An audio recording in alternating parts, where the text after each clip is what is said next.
Hello students, math classes में आप सभी का स्वागत है। आप मेरे चैनल को सब्सक्राइब ज़रूर करें और सब्सक्रिप्शन के बाद बेल आइकन को दबाना ना भूलें। ये 8th क्वेश्चन आपका। ये क्वेश्चन इंपॉर्टेंट भी हैं और इजी भी हैं। जब भी आपको एक डिटरमिनेंट दूसरे के प्रूव करना है, जब तक आप इसमें कुछ प्रॉपर्टी नहीं लगाएंगे तो आपका डायरेक्ट आंसर मैच करना बड़ा मुश्किल है। आप डायरेक्टली ओपन करेंगे तो प्रॉपर्टी का यूज भी कैसे करें? अगर सभी एलिमेंट सेम हों, दैट मीन्स सभी 1 है, सेम है तो उसको कॉमन ले लो, सभी 1 बन जाएंगे। अगर सभी एलिमेंट सेम है, किसमें? कॉलम में। यदि किसी भी एक कॉलम में सेम है तो इसका मतलब ऑपरेशन आप रो ऑपरेशन लगा दीजिए। और सभी अगर सेम एलिमेंट किस में है? कॉलम में, तो फिर रो ऑपरेशन लगा दीजिए। रो में है तो कॉलम ऑपरेशन लगा दीजिए। तो यहां किस में है भाई? कॉलम में है, तो इसलिए आप रो ऑपरेशन लगाइए। और याद रखिए, रो ऑपरेशन में यहां बिल्कुल इजी सा पैटर्न है। जब भी 3 1 1 1 है कि नहीं भी 2 को 0 बना दीजिए, तो मैं इसको और इसको 0 बना देता हूं। क्या ऑपरेशन लगाऊंगा? ये बार बार रिपीट होंगे, हर क्वेश्चन में यही काम होगा। R2 रो 2 है ना, R2 माइनस R1, R2 में से R1 को सब्ट्रैक्ट कर दो, क्योंकि 1 माइनस 1 क्या हो जाएगा? 0। इसी प्रकार से R3 माइनस R1, R3 में से भी R1 को सब्ट्रैक्ट कर दो, क्या हो जाएगा? 1 माइनस 1 0।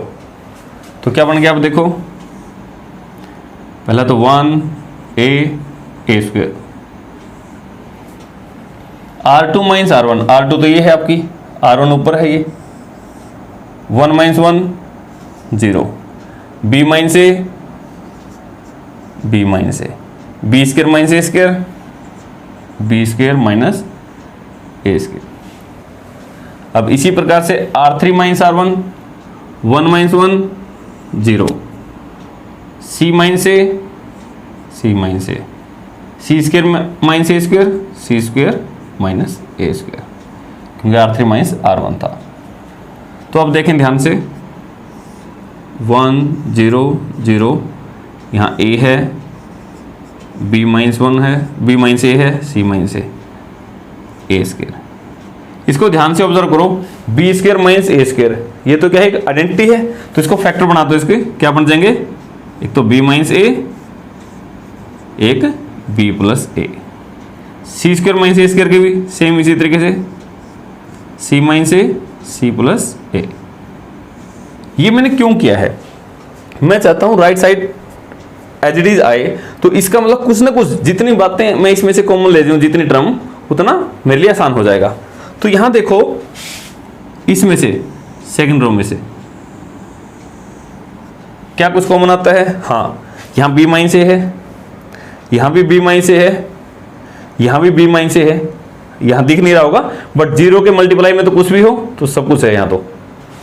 तो taking b minus a common from R2। Similarly यहां क्या दिख रहा है आपको? c माइनस ए, यहां भी c माइनस ए है। तो मैं यहां लिख देता हूं, टेकिंग, यहां से क्या लिया था? b माइनस ए कॉमा, यहां से c minus a common from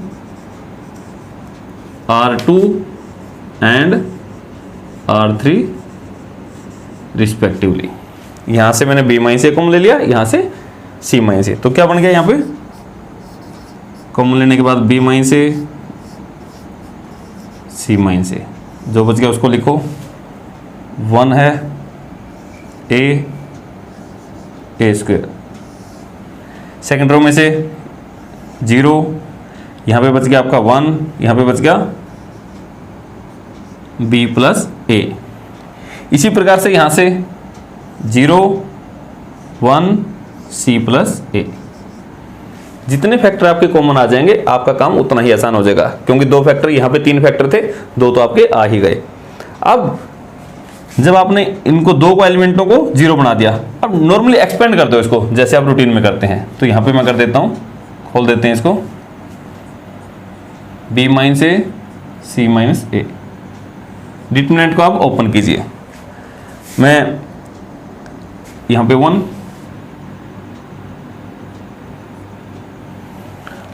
इसके सीध की दोनों लाइन छोड़ दी, मैंने ये भी छोड़ दी और ये भी छोड़ दी, तो ये बच गए 1 इंटू दिस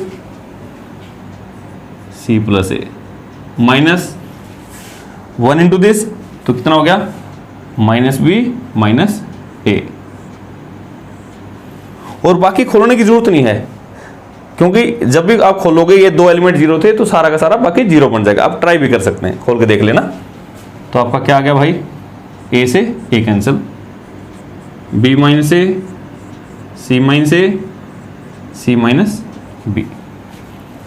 3 फैक्टरों की जरूरत थी, तीनों फैक्टर आ गए। अब मैच भी कर लें सेम है या नहीं है। यहाँ था ए माइनस बी, बट यहाँ है बी माइनस ए। चलो मैं इसको ए माइनस बी लिख देता हूँ। जैसे ही मैंने इसको ए माइनस बी लिखा तो माइनस कॉमन आ गई, ठीक है।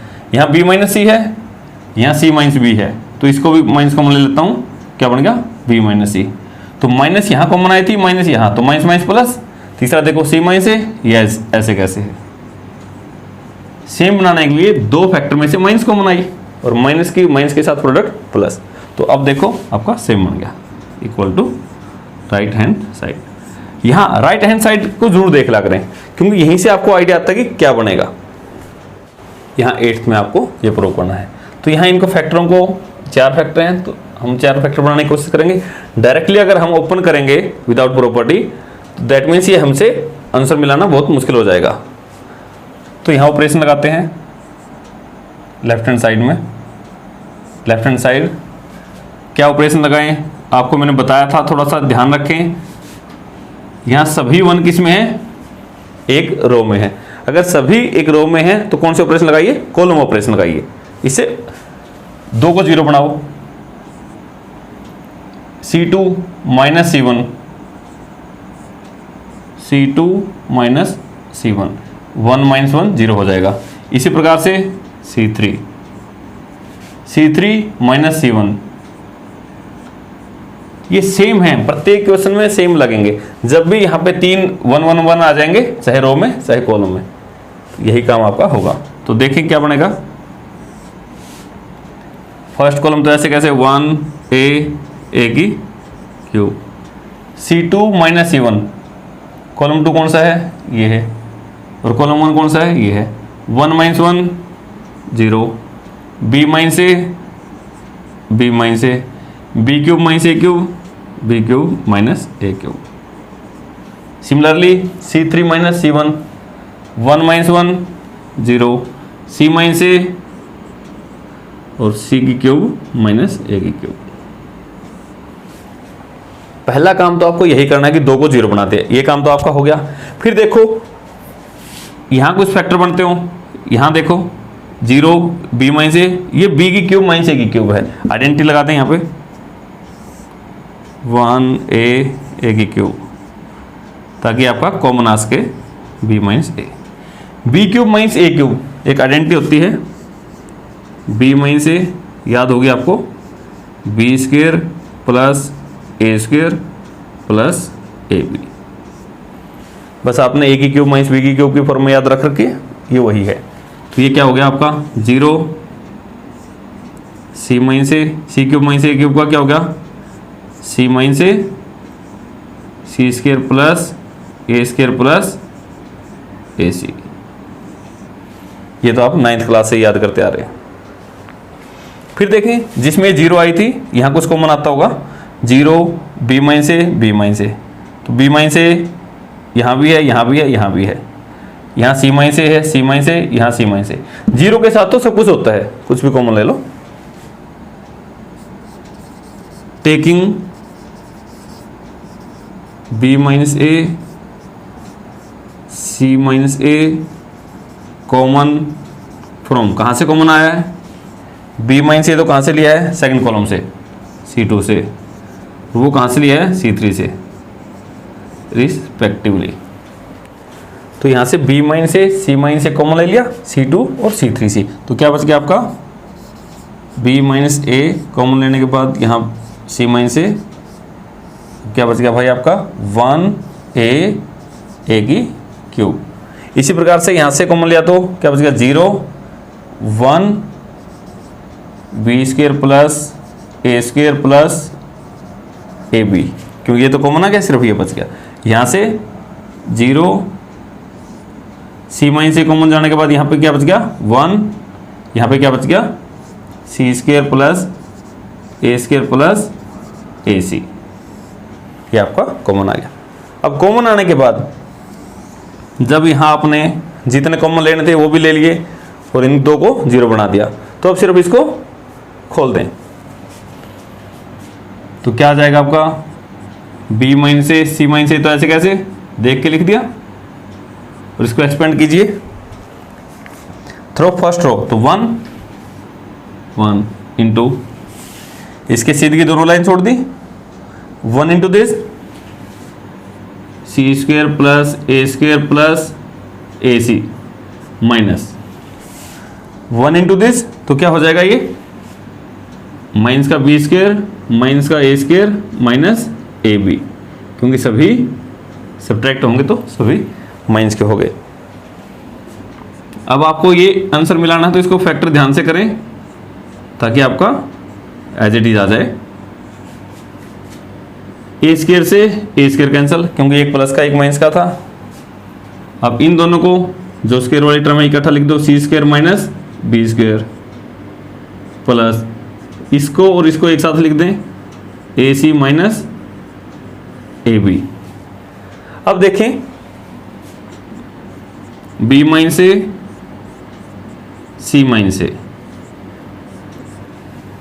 यहां आइडेंटिटी लग जाएगी a square minus b square वाली, तो क्या बन गया इसके c minus b bracket c plus b, plus का निशान। यहां से भी कुछ कॉमन आता है, ए कॉमन आता है, ए कॉमन आने के बाद क्या बचेगा सी minus B, B minus a c minus ए, सारे में से क्या कॉमन आता है जो यहां भी है और यहां भी है, तो सी माइनस बी है, सी माइनस बी कॉमन ले लिया। सी माइनस बी कॉमन लेने के बाद यहां पे क्या बच गया आपका सी प्लस बी और प्लस ए यहां पे बच गया था। अब देखें ए माइनस बी और ये है बी माइनस ए, तो माइनस कॉमन ले लेता हूं, इसको लिख देता हूं ए माइनस बी, तो यहां याद रखना माइनस कॉमन ले ली मैंने। फिर दूसरा फैक्टर है बी माइनस सी, तो यहां देखो सी माइनस बी है, माइनस कॉमन ले लेता हूं, इसको लिख देता हूं बी माइनस सी, माइनस यहां थी माइनस यहां, माइनस माइनस प्लस। तीसरा है सी माइनस ए, यहां ये रहा फैक्टर सी माइनस ए। नेक्स्ट है ए प्लस बी प्लस सी, ए प्लस बी प्लस सी, तो सभी चारों के चारों फैक्टर आपके उसी फॉर्म में आपके निकल गए हैं, तो that is right hand side. तो इस प्रकार से आपको इनको प्रूव करना है।